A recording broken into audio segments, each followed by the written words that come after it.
કઈ શાક બનાવી મમ્મી? રેસ્ટોરન્ટ સ્ટાઇલ પનીર ટિક્કા મસાલા બનાવ્યો એકદમ અલગ રીતે આ વખતે. પનીર ટિક્કા મસાલા. હા મસ્ત દેખાયો પનીર ટિક્કા મસાલા. અને હાથે પરોઠા સલાડ છાસ. કેવી રીતે બનાવી? હે શીખવાડો તને એનું આ છે બનાવવાના પનીર ટિક્કા મસાલા. એના માટે મેં છે એકદમ ફ્રેશ મોળું દહીં લઈ લીધું. આપણા ઘરનું જ છે. એની ઉપર 2 ચમચી જેવો ચણાનો લોટ લઈ લેવાનો. 2 ચમચી એક્ઝેક્ટ થાય છે. અને આપણે જો શાક સમાર્યો ડુંગળી કેપ્સિકમ ટામેટું અને તીખા મરચાં લીલા. થોડું મોટું જ રાખ્યું. મોટું જ રાખ્યું એટલા માટે એડ કરી દીધું. અને આદુ અને લસણ ખોડી દીધું. હવે આપણે મસાલા કરીશું. આમાં હા પનીર એડ કરી દેવાનું. પનીરના એ મોટા ટુકડા કર્યા. હા બધું આમાં જ એડ કરી દેવાનું. હા હા તો અલગ રીતે બનાવો તું. હા પછી આ ગરમ મસાલો અડધી ચમચી લીધો મેં. પછી સ્વાદ અનુસાર મીઠું અને આ શેકેલા જીરા પાવડર અડધાની અડધી. અને આ 1 ચમચી કસ્તુરી મેથી લીધી. કસ્તુરી મેથી. હા અને ધાણા જીરું એટલે ધાણા પાવડર કહીએ તો એ ચાલો.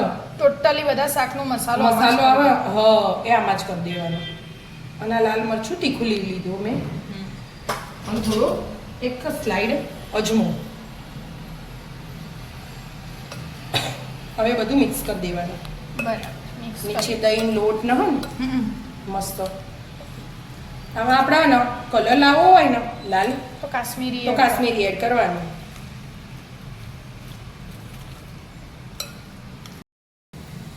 થોડું કાશ્મીરી મરચું અડધી ચમચી લાલ કલર આવે ને એટલા માટે. અને બ્રોકલી તેલ એડ કરી દેવાનું.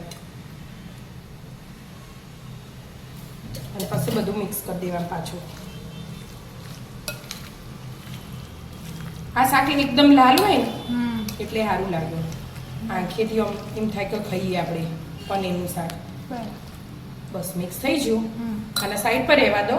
અને આપણે તેલ મેલીએ ગરમ થવા.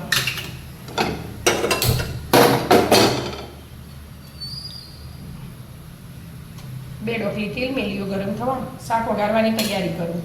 થવા દો ગરમ. હા થઈ ગયું ગરમ. હા એમાં જીરું એડ કરી દીધું. અને થોડી હિંગ એડ કરી દેવાની. અને મેં લવિંગ લીધા અને તજનો ટુકડો.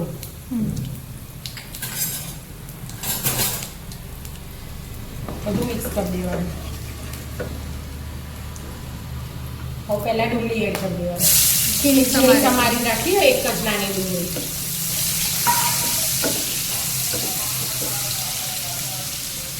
અને આપણે 2 ટામેટાની પ્યુરી બનાવીએ. હાલ એડ કરવાની ના એટલે આ બેનું મીઠું ચાલે ને એટલું નાખવાનું. આનું મીઠું તો આમાં આવી ગયું. બરાબર. એટલા માટે ખાલી મીઠામાં ધ્યાન આપવાનું. એટલું સ્લાઈડ જ. ડુંગળીનો હવે આ ડુંગળી ચડ જ છો અને હાથે ટામેટા એડ કરી દો. 2 હાથે ચડી જાય ને ચડવા દો. હા ચડી છે. હા બેટા છે તેલ છૂટી એટલે ચડી છે. હવે આપણે આ એડ કરી દેવાનું.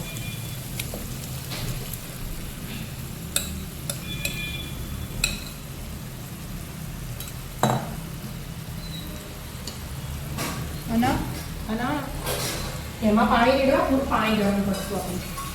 બરાબર. અડધા ગ્લાસ જેવું જેટલું રેડવું હોય ગરમ કરીને રેડવાનું. એટલે ફટ લઈ શાક ચડી જાય. ઠંડુ નહીં રેડવાનું. હવે આ બધું મિક્સ કરી દેવાનું. પાણી ગરમ થઈ જાય મિક્સ થઈ જાય પછી અંદર એડ કરી દો. હા પાણી ગરમ થઈ ગયું. હા બેટા ગેસ બંધ કર્યું મેં. પાણી અંદર એડ કરી દેવાનું. આપણે અડધો ગ્લાસ જ. હા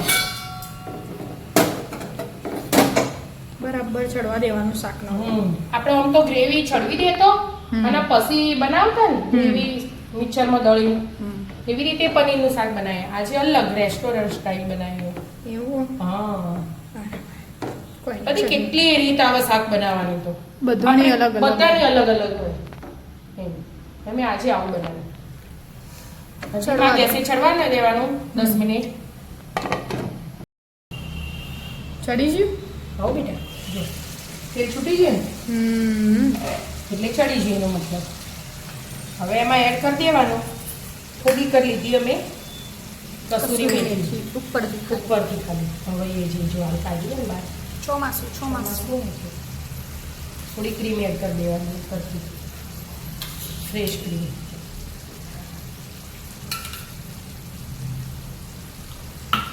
અને લીલા દાણા દાણા. બીજું કોઈ એડ કરવાની જરૂર નહીં બધા મસાલા થઈ ગયા હતા મસ્ત મજાનો પનીર ટિક્કા મસાલા તૈયાર યા તો આવી જાઓ મિત્રો મસ્ત મજાનો પનીર ટિક્કા મસાલા ખાવા મિત્રો અમારા વિડીયો ગમતા હોય તો લાઈક શેર અને સબસ્ક્રાઇબ કરજો રાધે રાધે